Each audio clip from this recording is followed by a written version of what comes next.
পূর্বী খবর হয়েছে আপনার সঙ্গে কি হয়েছে? আমি যেমন প্রত্যেকদিন রেগুলার ডিউটি যাই, আমি সেভাবে প্রত্যেকদিন নিজের ডিউটি করছিলাম। আজও আমি নিজের ডিউটি করেছিলাম। আমার যখন পিটিসি আজ ভরে যায়, একটা ছাওয়া জায়গা আমরা বসেছিলাম দুজন। কত নম্বর ওয়ার্ডে? আমি 57 নম্বরের নির্মল সাথী কদমবাউরি, আচ্ছা। আর এখানে ডিউটি করছিলাম আজকে। আচ্ছা। রঘুনাথ অ্যাভিনিউর পাশের গলিটাতে আমার ডিউটি ছিল আজকে, শেষ গলিটায়। ওইখানে একটু বসে আমরা রেস্ট করছিলাম। তখনই একজন মহিলা এসে আমাকে জিজ্ঞাসা করেন যে, দিদি আপনি অন্নপূর্ণা ভাণ্ডার ভরেছেন? আমি বললাম না, আমি অন্নপূর্ণা ভাণ্ডার পাইনি, এখনও ভরিও নি, এবার ভরবো। তো বলছে অনলাইন অনেক প্রবলেম হচ্ছে, যে কে কী কাজ করে না করে তার ভেরিফিকেশান আসবে। আমি বললাম হ্যাঁ, যে যেরকম ভরবে তাহলে সেই হিসাবে তার ভেরিফিকেশান আসবে। তো আপনি ভরে দেন, আর যদি আপনি অনলাইন না ভরবেন তাহলে 3 দিন আমাদের বড়োতে ক্যাম্প চলবে, 15, 16, 17, আপনি সেখানে যেয়ে ভরে দিতে পারেন।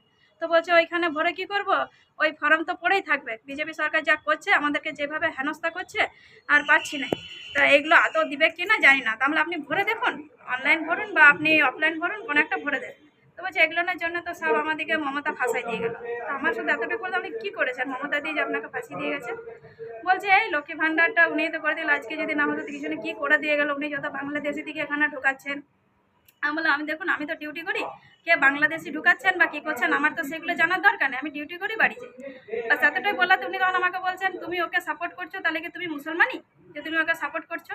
তখন উনি আমাকে এইভাবে কথা বলতে লাগলেন কি यहाँ से भाग, तेरा मेरा गली में क्या करे, तेरा बाप का गली है जो यहाँ पर बैठी है, যা মুসলমান যা পাকিস্তান যা। তা আমি ওনাকে তখন একটাই কথা বললাম, তাহলে তুমি কে আছো? তো বলছে আমি বিহারি। তার মধ্যে তুমি যদি বিহারি তাহলে বাংলা এখানে কি করছো? বাস এই কথার থেকে উনি আমার মানে মারতে শুরু করে দিয়েছেন। এবার আমরা যদি ফিল্ডে এইভাবে থাকি, আর আমাদের কি ফিল্ডে আমাদের কি সুরক্ষা বা সেফটি বলে কিছু নেই?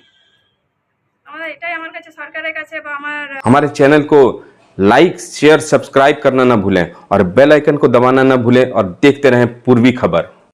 पूर्वी खबर, नजर सब पर।